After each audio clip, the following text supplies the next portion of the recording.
I've lost a decent amount of money in crypto, and the FTX collapse is not helping. But before we jump into what's happening, check out this commercial that FTX aired earlier this year. Like I was saying, it's FTX.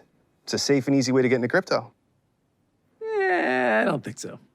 And I'm never wrong about this stuff. Never.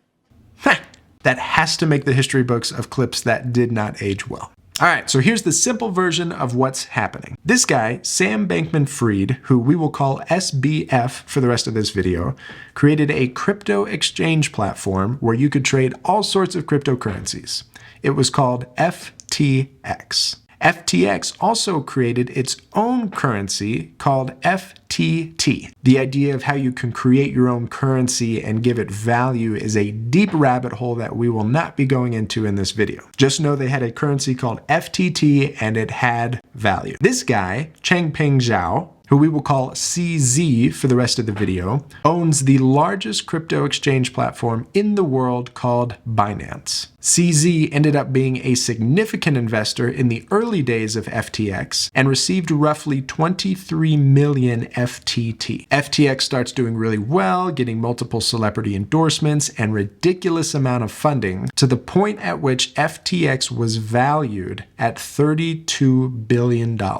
At this point, SBF had created another company called Alameda Research. Alameda Research was a trading company that took risky bets. SBF funded those risky transactions through customer funds at FTX. So you think you're buying FTT tokens when instead you're just getting an IOU because FTX is funneling your funds to Alameda Research. This was a pretty shady practice. SBF conducted this funneling through backdoors that weren't visible to auditors or to the public. SBF would also borrow against those funds, but that's where it becomes complicated, so we'll skip over that topic. The simple explanation is that SBF was taking customer funds and using it in an irresponsible way through his other company, Alameda Research. Now, remember this guy? CZ? CZ caught wind of this shady practice and decided to liquidate all of his FTT, which was worth about $2.1 billion.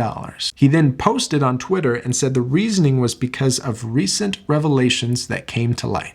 The combination of selling off a massive amount of FTT, coupled with this cryptic reasoning on why they decided to do it, created a panic. People wanted out of FTT. But remember, all of their money was tied up in Alameda Research, so they couldn't get their money out. It's kind of like a run on the banks. If everybody came to the bank at once and wanted their money out, the bank would have a hard time giving all of the customer funds back. Banks are at least required to have a reserve on hand in case that happens on a small scale, but FTX didn't have that. So people can't get their money. This creates even more of a panic, and the value of FTT dropped 98% in 2 days, leading SBF to have to declare bankruptcy on both Alameda Research and FTX. But there's a twist. A mysterious hacker stole $473 million from FTX as the price was plummeting. Seems like a crazy coincidence that the hacker just happened to time it right during the last few minutes of FTX's life. With all of the shady practices that were happening with SBF and Alameda Research, there's some speculation that it wasn't a hack, and he was just trying to preserve any wealth he could from the sinking ship. Now, all of this is still an ongoing story. They still have active investigations on this stuff, so no one knows for sure where that money went.